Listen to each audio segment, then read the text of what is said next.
Assalamualaikum warahmatullahi wabarakatuh. Perkenalkan, kami dari kelompok 5 pengolahan data. Kami akan mempresentasikan tentang dataset kami, yaitu Electric Power Consumption. Kelompok kami terdiri atas 3 orang. Yang pertama ada Nabila Amanda Fatwa Zahra atau Amanda. Yang kedua ada saya, Matahari Arsyabil, bisa dipanggil Arsya. Dan yang terakhir ada Azzikri Selki Saifana Putra atau Zikri. Pertama, saya akan menjelaskan tentang dataset kami.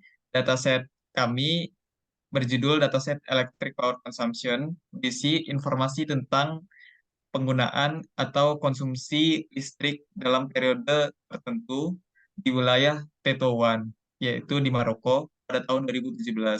Data tersebut terdiri dari 52.416 pengamatan atau 52.416 baris konsumsi energi dalam jangka waktu tiap 10 menit.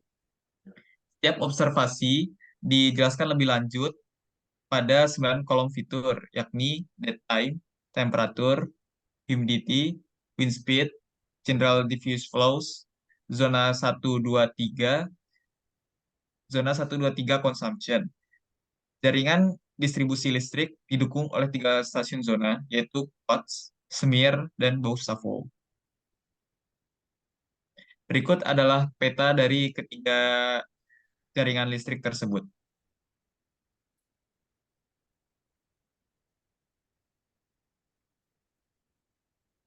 Table of content, daftar isi dari presentasi kami terdiri dari target atau tujuan. Tujuan di sini untuk menganalisis pola konsumsi energi listrik. Yang kedua ada permasalahan, yaitu ketidaknormalan, tren, dan pemborosan konsumsi listrik. Dan yang terakhir adalah solusi, yaitu membuat dataset, grafik, plot, dan teknologi SCADA.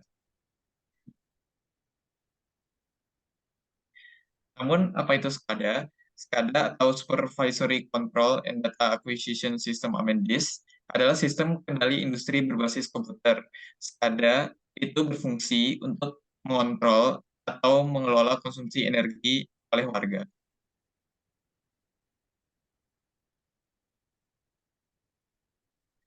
Sekarang masuk ke understanding the problem. Problem di sini adalah terdapat konsumsi energi listrik yang berlebihan yang dapat mengakibatkan kurangnya ketersediaan energi pada masa yang akan datang. Solusi dari permasalahan tersebut, SCADA dan dataset ini dapat mengidentifikasikan masalah dan mengelola konsumsi listrik untuk penyediaan energi di masa depan.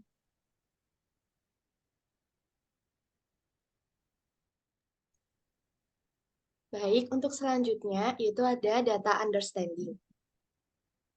Yang pertama adalah import dataset. Jadi import dataset ini adalah menampilkan dataset dari power consumption dalam Jupyter Notebook. Dan yang ini adalah tampilan dataset 5 tampilan dataset terbawah. Yang kedua yaitu ada analisis fitur data individual, yaitu membantu mengetahui jenis tipe dataset dari masing-masing variabel yang akan sangat berguna dalam pemrosesan data dan juga membantu dalam pemilihan model machine learning yang sesuai dengan dataset. Dan yang selanjutnya yaitu adalah mencari tipe data dan korelasi objek dan plot. Korelasi antar variabel akan sangat berguna dalam analisis data dan machine learning. Korelasi tersebut mengukur sejauh mana 2 variabel bergerak bersamaan dalam suatu dataset.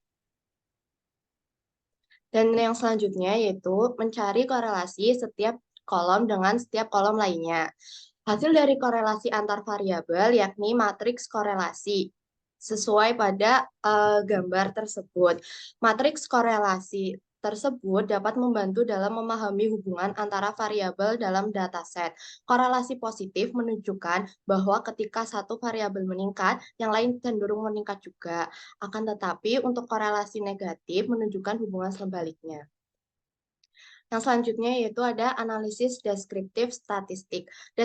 Deskriptif statistik berguna dalam analisis eksplorasi data karena memberikan gambaran cepat tentang distribusi dan karakteristik data di dalam suatu dataset.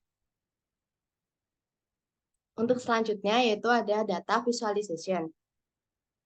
Data visualisasi yaitu untuk menunjukkan hubungan dua variabel dalam bentuk grafik, scatter plot, dan juga yang lainnya. Yang pertama yaitu ada visualisasi data power consumption 1, 2, 3 dalam kurun waktu tertentu. Grafik di atas menunjukkan korelasi antara daytime dengan power consumption zona 1, yaitu yang berwarna biru, power consumption zona 2, yaitu yang berwarna orange, dan power consumption zona 3 yang berwarna hijau.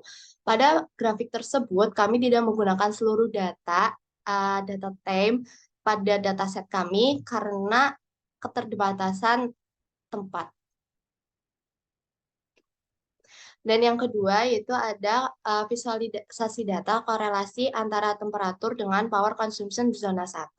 Grafik di atas menunjukkan korelasi antara temperatur dalam satuan Celcius dengan power consumption zona 1 dalam kurun waktu 3 hari. Berdasarkan grafik tersebut dapat dibandingkan bahwa pada hari ketiga power consumption zona 1 lebih besar dibandingkan dengan hari pertama dan kedua. Hal itu disebabkan karena temperatur pada hari ketiga cukup tinggi pada rentang 8-15 derajat Celcius, sehingga secara garis besar dapat ditarik kesimpulan bahwa pada rentang temperatur 8-15 derajat Celcius akan mengalami konsumsi daya paling tinggi di zona 1 dalam 3 hari tersebut. Dan yang ketiga yaitu ada visualisasi data antara temperatur dalam kurun waktu tertentu. Grafik di atas menunjukkan perubahan temperatur dalam kurun waktu 3 hari. Pada grafik tersebut terdapat 3 scatter plot yang menunjukkan hari pertama hingga hari ketiga. Yang hari pertama yaitu warna biru, kemudian hari kedua ditunjukkan oleh warna orange, dan hari ketiga ditunjukkan oleh warna hijau. Dan yang keempat yaitu ada visualisasi data antara humidity dengan temperatur dalam kurun waktu tertentu. Grafik tersebut menunjukkan korelasi antara humidity dengan temperatur dalam kurun waktu 3 hari. Berdasarkan grafik tersebut dapat disimpulkan bahwa semakin besar humidity maka temperaturnya akan semakin rendah. Begitu juga sebaliknya. Kesimpulan yang dapat diambil dari keempat visualisasi data tersebut yaitu humidity dan temperatur secara tidak langsung akan mempengaruhi konsumsi daya pada suatu wilayah tertentu. Kemudian temperatur dan humidity akan selalu berubah dalam kurun waktu tertentu sehingga konsumsi daya akan ikut berubah juga. Baik.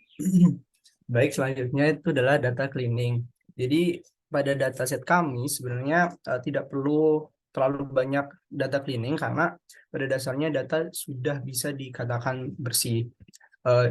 Kemudian sehingga pada data cleaning kali ini kami hanya menghapus bagian dari general diffuse flow karena kami pikir karena general diffuse flow dan diffuse flow itu tidak terlalu signifikan dalam konsumsi daya secara keseluruhan.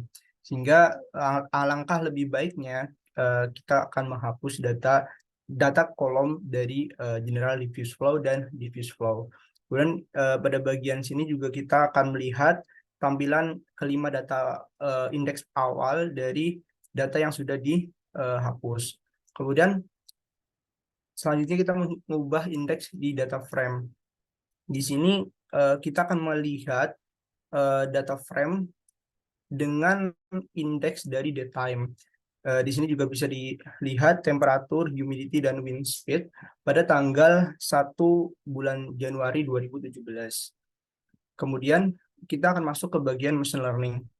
Di sini kami memilih dengan menggunakan analisis regresi pada dataset kami karena kami ingin memprediksi atau mengukur suatu nilai yang bersifat kontinu atau berkelanjutan, yaitu konsumsi daya listrik. Regresi dapat membantu dalam memahami bagaimana hubungan antar variabel tertentu, misalnya waktu, cuaca, atau faktor-faktor yang lain. Kemudian kita masuk ke pre-processing data. Jadi tahap ini kita akan memisahkan dataset menjadi 2 bagian data, yaitu data latih dan data uji untuk evaluasi model. Jadi di sini kita melihat jadi kita melihat kolom dari dataset kami. Kemudian kita juga melihat bentuk dari model dataset kami dengan matriks.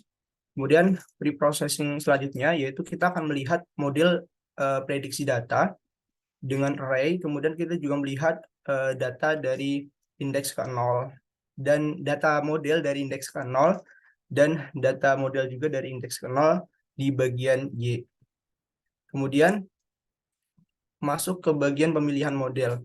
Jadi pemodelan yang kami pilih yaitu regresi linear dengan matriks evaluasi yang sesuai, yaitu MSE.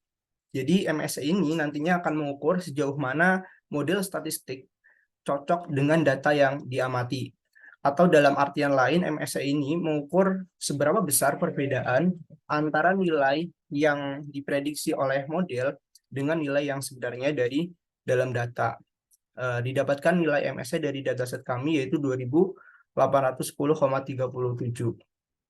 Kemudian kita masuk ke penggunaan model untuk mencari future importance. Jadi future importance ini nantinya akan membantu dalam pemahaman data dan interpretasi model serta dalam pemilihan fitur yang optimal untuk membangun model yang lebih efisien. Bisa dilihat power consumption memiliki feature importance yang tinggi dalam artian power consumption ini nantinya akan sangat berpengaruh dengan model data yang sudah kita buat.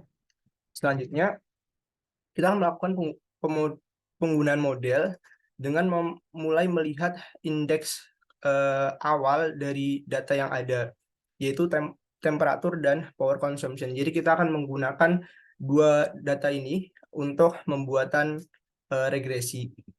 Selanjutnya kita akan membuat model. Kita mencari namanya koefisien dan intercept. Di sini gunanya itu nanti akan menjadi sumbu X dan sumbu Y untuk grafik dari regresi linear. Kemudian bisa dilihat dari intercept dan koefisien yang tadi bisa diplot menjadi garis merah yang artinya ini adalah regresi dari dataset antara power consumption zona 1 dan temperatur.